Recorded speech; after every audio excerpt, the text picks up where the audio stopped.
The way of looking at the world as an engineer is still extremely useful,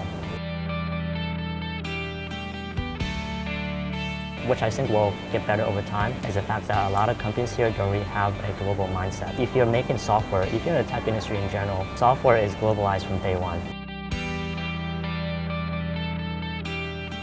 Bangkok has a really good opportunity to achieve that in True Digital Park. Right? If we could get everyone together, we can build that, that creative community where everyone can kind of exchange ideas. And I think that's what will get, a big tech explosion.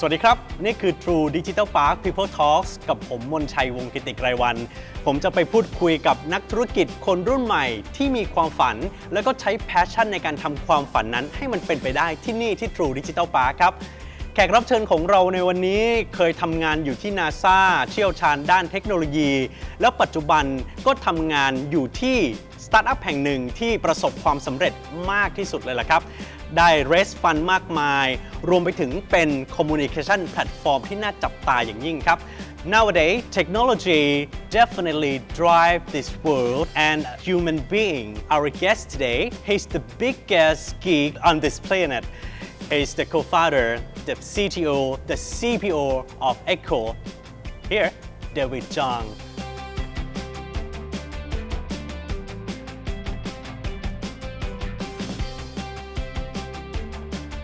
What did you do at NASA before? It was actually through my university, and at that time, the project I was working on was actually around this thing called CubeSats. But so through that research lab, I got to know a lot of people actually at NASA. So I was in NASA for a couple months, kind of worked on this gigantic rover that's now on Mars, collecting data, collecting samples on Mars. I got to sort of write software for that. Yeah, so that's quite an experience for me.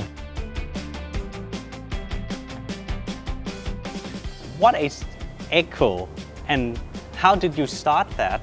The one thing that we try to stick to within the company is we always want to be very, very stubborn on the vision, but we're very, very flexible on sort of tactics. We want to make sure that using mobile as a primary computing platform have just as good of a software as people, as the knowledge workers on the computers. And we first started in the United States. So at that time, we saw communication, mobile messaging is probably where the future of enterprise software is heading. And then as we iterated and as we got more and more customer feedback, we realized that the market we're targeting is actually very, very immature for enterprise software.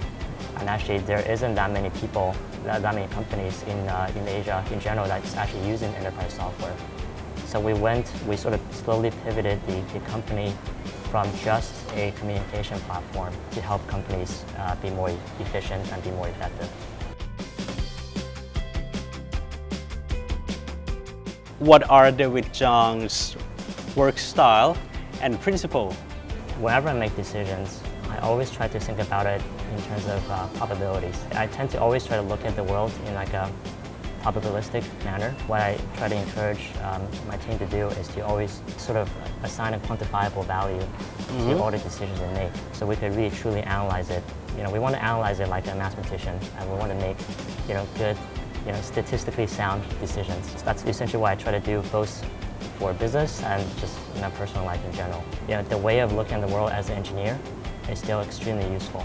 The number one thing when engineers look at a problem is they try to break down the problem into a lot of decoupled, independent components. Right? They try to understand what are these independent systems. They decompose it into these independent systems. If we get a feature request from a customer, for example, instead of a lot of time what we try to do is we always try to break down what the customer is telling us, and we try to sort of find the first principles in exactly what they're asking us.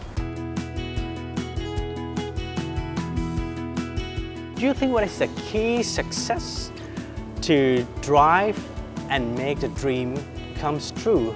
So I think that's having that conviction in your vision and be able to really push things ahead and to really persevere in the face of a lot of problems, a lot of adversity. I think that's really the key here.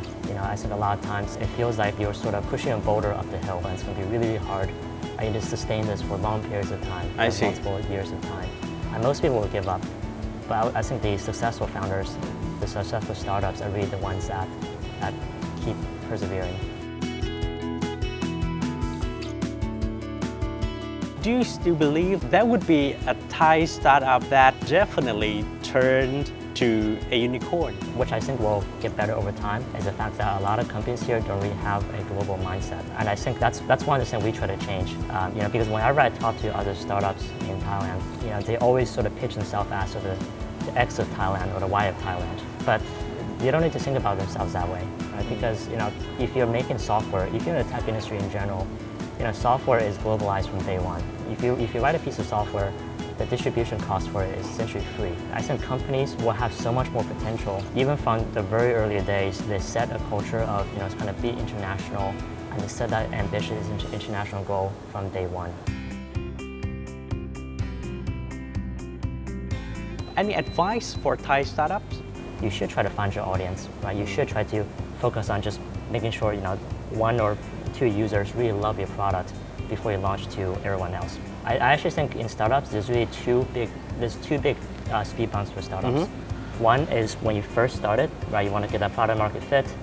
So a lot of startups fail in that speed bump. The second one is actually really interesting, which is that after you capture your initial market, you now need to move on to that mainstream market, to that far bigger market. How do you think about the importance of such tech community? I think tech community is probably the most important piece out there for any tech hub. I really want to have a place in Bangkok where this is just the place for tech. And I think True Digital Park is that place. You're surrounded by other people, by other creative people doing this amazing sense, right? You're surrounded by new technologies, new ideas. And it's just a really, really inspiring place to be. You're meeting interesting people every day. You're having interesting conversations every day. And I think Bangkok has a really good opportunity to achieve that in True Digital Park. Right? If we could get everyone together, we can build that, that creative community where everyone can kind of exchange ideas. And I think that's what will get, a big tech explosion. As David said, a good mindset is not enough for doing business, but you've got to have a great global mindset for doing your business. นี่แหละครับความคิดจากอดีตพนักงานที่ NASA คนที่ทำอยู่กับโปรแกรมมาโดยตลอดคลุกคลีกับเทคโนโลยีมาโดยตลอดแล้วมีแพชชั่นที่จะผลักดันเทคโนโลยีผลักดันธุรกิจของ Eko ให้เติบโตต่อไปได้สตาร์ทอัพที่เก่งๆก็จำเป็นที่จะต้องมาอยู่ใน Tech Community ที่ส่งเสริมกันและกันแบบนี้นี่แหละครับนี่คือ True Digital Park People Talks วันนี้ผมลาไปก่อนสวัสดีครับ